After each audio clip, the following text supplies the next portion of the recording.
Mm. What's happening, y'all? What's up?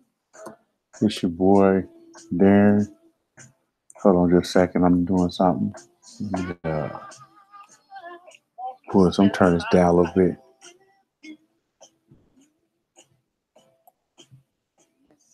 Let's see.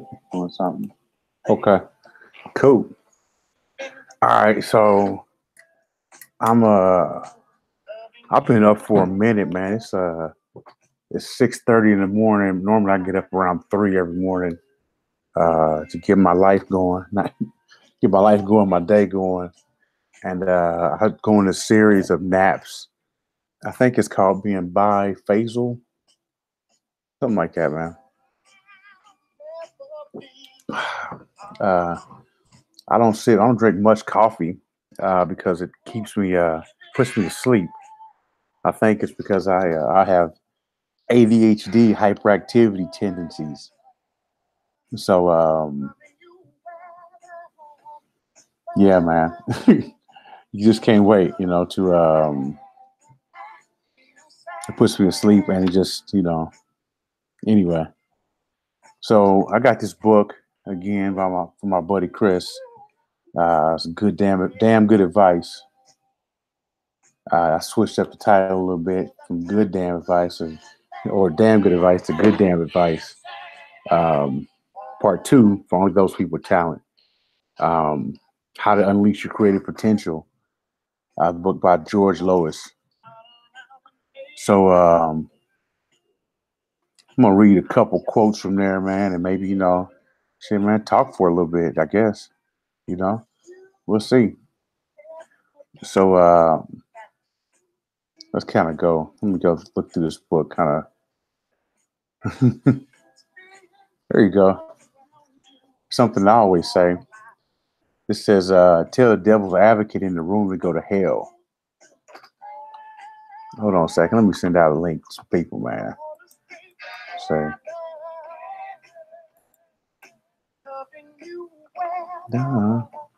Whether times are good or bad or happy or sad.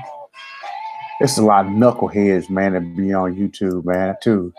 That kind of tripping me out, man. Yeah, I watch sometimes, man.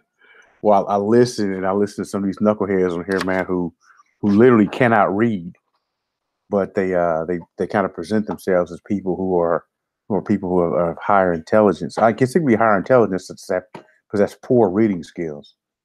And I have to commend them a bit, but also kind of laugh or chuckle to myself. I commend them a little bit, but also chuckle because they're brave enough to get out there and to put themselves out there to read or to try to read, and they just can't, or they think they can, and then I chuckle because they can't read. Man, it's piss poor. So, all right, let me see. I'm put this up on Facebook real quick, man. See if anybody wants to join up with me.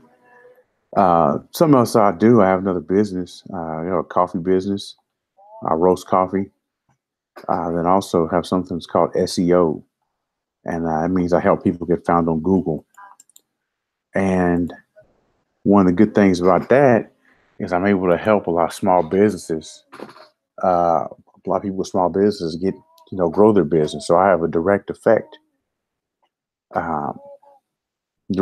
on how much money they make. If I do a good job, if I do a poor job, that brings in clients for them, either clients for them or not. I like working with attorneys because, particularly criminal defense lawyers, because them being able to help the right person could really literally depends. It could affect someone's life. So I like to feel like I'm part of that process, and I like that. So, all right, man. So here's one. Here's one of these quotes. Let me see. To create great work, here's how you must spend your time: 1% inspiration, 9% perspiration, and 90% justification. And he says, I don't care how talented you are, if you're the kind of creative person who gets your best work produced, justifying and selling your work to those around you, to your boss, to your client, to lawyers, to TV copy clearance, etc., is what separates a sometimes good creative thinker from the consistently great one. Hmm. That's kind of different from what you normally hear, where people say, it's 99% perspiration, 1% inspiration. Um, yeah, man, I can see how that, you have to spend some time justifying what you do. So as a business owner, I have to justify things to myself, to my clients, to my home, my house, wife. Does this decision that I'm making make sense? So yeah. All right, let me look at another one. Hold on. I'm not gonna do that one. That was funny though. All right. Let me see.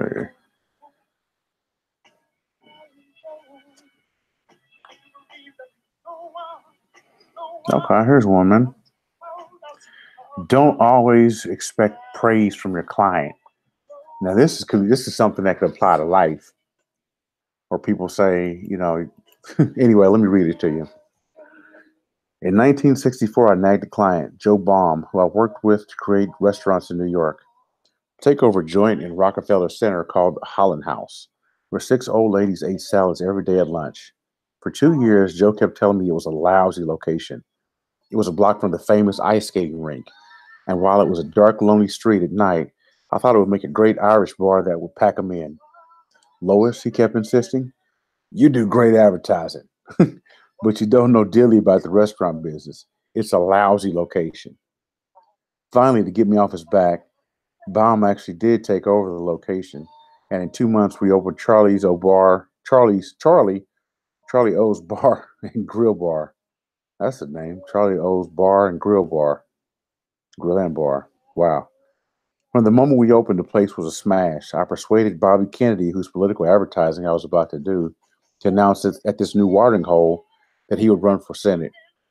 The TV coverage gave the impression that famous Charlie O's had been around 40 years. A little while later, I was fishing for a compliment from my client. Charlie O's is gold mine, ain't it, Joe? I said to Baum. Of course, George. And with a straight face, he said, it's a great location.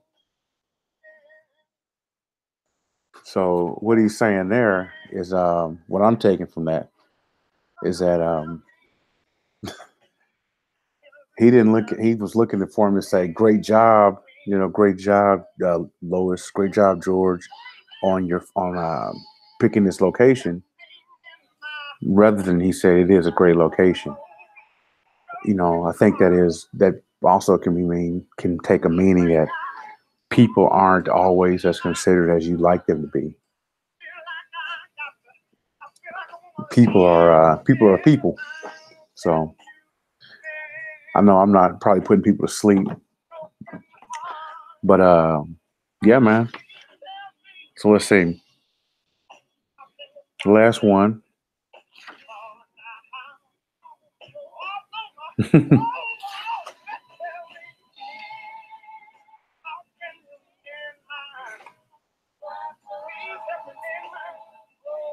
Okay.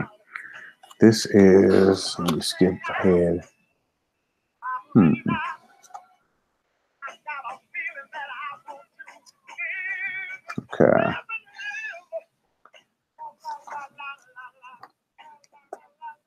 All right. Oh, here you go. Right here.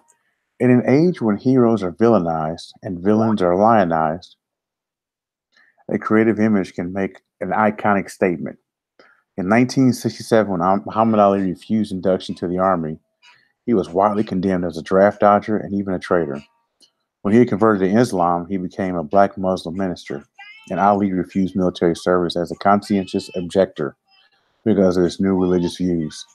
A federal jury sentenced him to 5 years in jail for draft evasion and boxing commissions, then stripped him of his title and denied him the right to fight in the prime of his fighting years. This incredibly controversial Esquire cover became an instant iconic symbol of a period of nonviolent protest in those turbulent times. My statement nailed down the plight of many Americans who took a principled stand against the Vietnam War. 3 years after I depicted Ali as a martyr Saint Sebastian, the U.S. Supreme Court unanimously threw out Ali's conviction. No matter what stage you are in your career, use your creativity to stand up for our heroes and protect your culture against the villains. So, once you remember that, take that with you, if anything. In an age when heroes are villainized and villains are lionized, a creative image can make an iconic statement. So ask yourself today, man, what's that image that you're going to put forth? What's that iconic statement that you're going to make? So there you go, man. That's some good damn advice. And it only works for people with talent. So if you don't have any, hey, man, you hit. All right, y'all, man. Peace out.